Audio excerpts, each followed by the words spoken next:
Hey everyone, it's Kurz with KTF, and today we're going to be doing a tournament recap from June 23rd to the 29th. This week is going to be a little bit different because we're getting ready to change the format a little bit rather than taking the time and essentially a minute to talk about each individual tournament.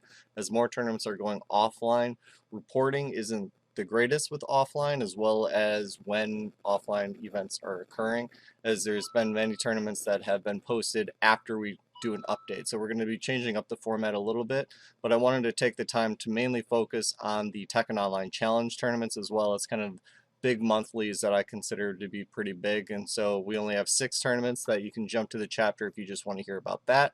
And then when we get to the upcoming tournaments, we're only going to mention just real quick what's happening next week, in which I'm only pointing out one tournament. It just also condense this tournament format, but we'll talk about it at the end of the video. So a lot of tournaments are still occurring. More tournaments are happening offline.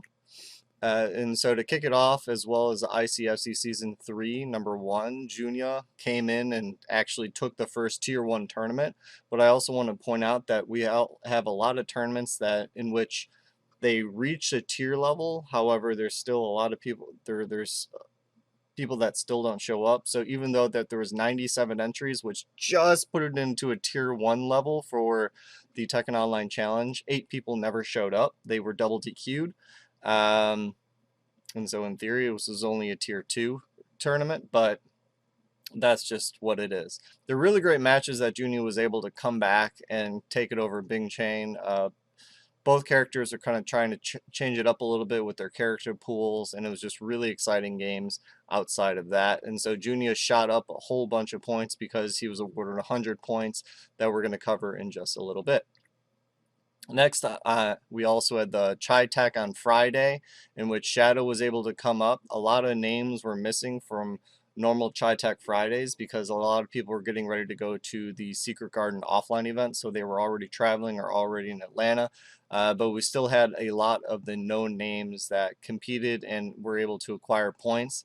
Again, we had another instance that 38 people showed up to make it a Tier 3 tournament, but 14 were double DQs for either just not showing up, most likely because they were at the event in Atlanta and they forgot that they signed up for it. But 14 DQs is almost half of it, so this should have been a tier 4 based on the actual people that arrived. It doesn't diminish any of the play that occurred. That's just something to point out of what we're kind of seeing with the Tekken Online Challenge, of one way to kind of manipulate points. Next, we had the Cyberstun City. These numbers stayed approximately where they always are. They've been bouncing around 16 to 18, and this time they had 17 and only 2 DQs, which technically would not count as a tier, but it counts. The biggest reason why I think these numbers are still low is because it's region locked, and because they've been playing now for a very long time, and that's really the only thing that stands out. Nikillum had a really great showing, and Nikillum had a good week overall with all of his tournaments, as well as Be Rich. Both of those players were kind of stand out above their norm, so they just had a phenomenal week, in my opinion. But if you're in the East Coast region, and you can go on to the Cyberstun City to see if you can enter it in, there's no reason to not enter into this tournament. Fighting Gameworks also was completed last night. Really incredible games and a lot of different kind of counter plays related to character picking, especially in the top 3, which was really interesting. Showmatic actually had extremely strong showing in the tournament, then he kind of tapered off, to my dismay. His early games really showed that I thought he was going to win it. But everyone else then came out and played phenomenally. But we also had another instance where there were 33 entries and 3 DQs, which is much better compared to the other tournaments. However, this technically would have put it into a tier 4. So we're constantly seeing just enough people enter in. And we originally were kind of sniffing out this type of behavior in the online beta. And now that I was actually looking at it, it seems to be a consistent trend, and it could just be a coincidence, but when the coincidence happens so regularly, then it's cause of a little bit concern. because I don't see that there's any penalty, but by doing that increases the points for essentially the top 3 people. But we're going to start analyzing that a little bit more under the new format that we're going to talk about a little bit later. But I just want to point out even is that the player of the week is Joe Crush. And specifically for all the money matches that he did at Secret Garden was just ridiculous. I can't remember the exact game match, but it was between Joe Crush and Mac, which Mac requested that all the VODs be deleted of that, in which Joe Crush threw like 6 down forward ones with Jack just constantly again because Mac kept trying to close out the round with a armor break move. And instead of Joe Crush winning, he took out like 3/4 of Mac's hit points to come back and win that round and then continue to win 10-4. And he just had an amazing showing and even placed very high at the Secret Garden actual tournament. But Joe Crush did extremely well in all of his money matches and everything else, and really stood out that to me, I only knew him as an online player, and he came to an offline event and just destroyed all of the competition, all the smack talking. It was just really phenomenal matches. His adaptability, everything else. So if you haven't already, follow him, hit him up, since he's going to be a killer once more tournaments are going to be opening up. So to kind of wrap up the Tekken Online Challenge, we talked about the tiers M and then 1 through 4 based on the amount of entries that occur. The standings have started to have bigger shifts, especially because we had our first tier 1 tournament last week, in which Junia, which wasn't even on the leaderboard, is now 3rd in the leaderboard since he was the winner of that. Max points only increased by 10 because he's already meeting the 4 dojo points. Shadow has played in his 4th dojo, I think, now, so at 130. And a lot more names have been creeping up slowly but steadily. You can go see my other video of kind of where the safe spot is. It's around 160 that essentially you're going to be into the regional finals, but a lot of that is also going to be determinant on your placement in the Masters event, which is going to occur, I think, in about 8 weeks now, related to the Tekken Online Challenge. So especially the kind of top 4 or the top 4 and down are going to have a lot of shifts to fight for that 8th place, but we're going to start seeing hopefully more and more tier 1s, but just once a week, that in which other players are going to be accumulating points. But we have to be aware that once these top players receive their points, it's very possible that the volume of players is going to dip down, which is going to make it harder to climb for all the rest of the 8. So right now, Mac is almost at the instance where if he's between 2 tournaments to enter into a Tekken Online Challenge or a non-Tekken Online Challenge event, he's going to be basing his entire decision off of which is going to make more money.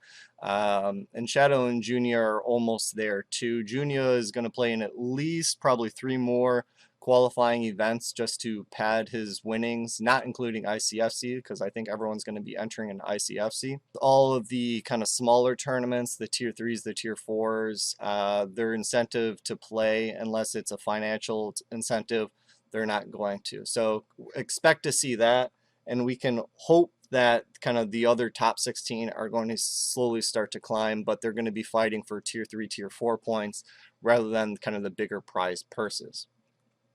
So that's unfortunate. So far, we've only had 1 tier 2 tournament and 1 tier 1, and then a splattering of tier 3s and tier 4s.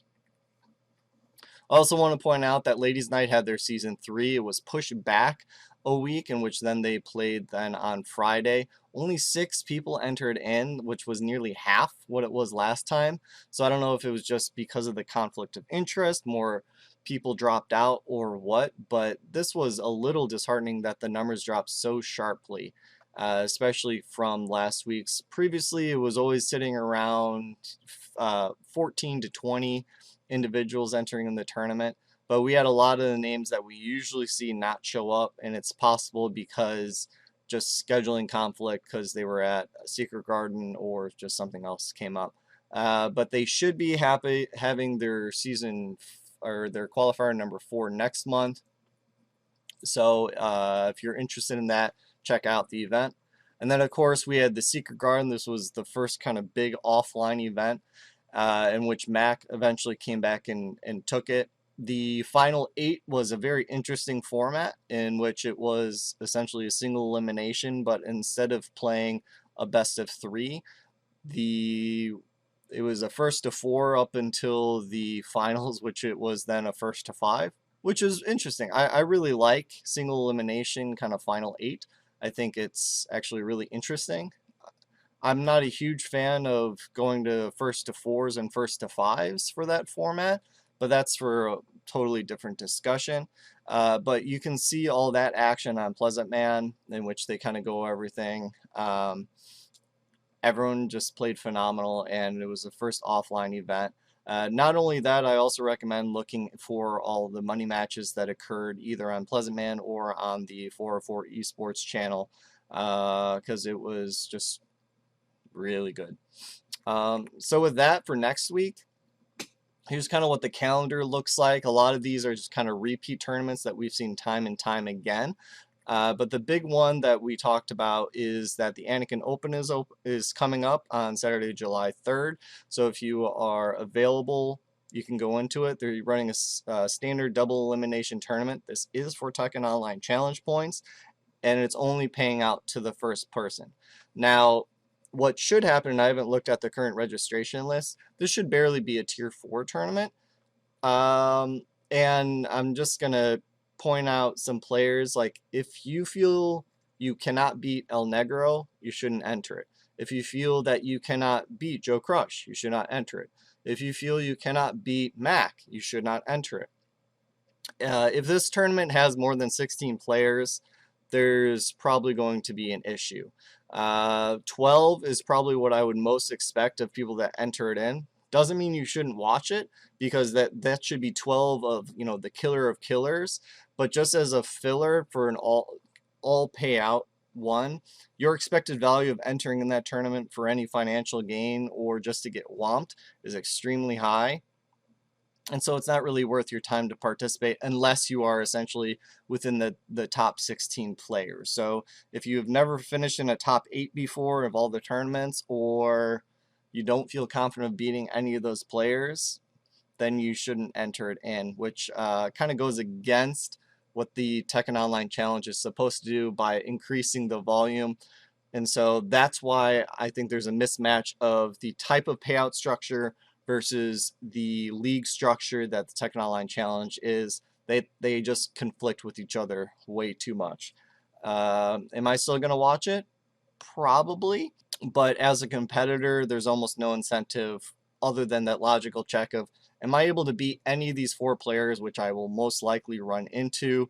And if you say, no, I don't think I have a chance, or even have a very small chance, just let the killers just turn up and take the money. This is a fixed amount. It is not a fluctuating amount, meaning that it won't scale at all as players go in, which is another reason I'm not a big fan of that format. But that's all I have to say about that. So that's all I wanted to cover. I wanted to try to get a lot shorter video, in which we may even just shift kind of away. We may do kind of a month in review, in which I don't hit every single tournament, but I just kind of hit major ones that you should review, or like talk about majors that are coming up, mainly because more offline events are occurring. And it's kind of weird to follow this format of chronologically, oh, Monday, you know, go to Texas, and then Tuesday, go to New York, and then Thursday, go to Florida. Like, it doesn't make a lot of logical sense. And I could just focus on online events for this, but I think it's going to be a lot easier if I just come up with a structure that essentially is just a database that you can search up to see the name of the event, the Smash GG or challenge or whatever, and when registration occurs for that. And then have separate sections of online, and then kind of East Coast, West Coast, Midwest, that type of thing, and then drill it down by state, if at all possible. And that from a time perspective, that means I only need to make the database change once, rather than now where I make all the database changes on my back end, and then I arrange it in a PowerPoint format, and then I pitch all the ideas to you. And it's being extremely time intensive on my end, because I'm a one-man operation with this. And I would really like to do more theoretical videos, which I've done before, talking about character pools, talking about counter pick strategies, talking about even the expected value of going into a tournament, or even how to run a tournament related to the TO's perspective versus the player's perspective versus marketing perspective, all that stuff. I'm just going to kind of close it out real quick. That also, I'm getting ready for my dissertation defense, which is going to be on July 8th, which is talking about Tekken 7 predictive analytics for tournaments, as well as sub-game solutions. So it's very analytical. It's not going to be really open to the public for that, but I'm getting ready for that big presentation, all that fun stuff. So I'm still going to try to have something for you guys next week. I don't even know if it's going to be in this format. If anything, it'll just be a quick saying of like, okay, now I've set up this database, but I don't know if I'm even going to have enough time next week to have that all set up. The next big event that I can think of off the top of my head is happening at the end of July. And so I may just kind of skip next week just in preparation for my dissertation defense, which is going to be next Thursday. Kind of mini rant and update over. If you stuck around this long, thanks for sticking around. And we end every single thing with, what are you fighting for?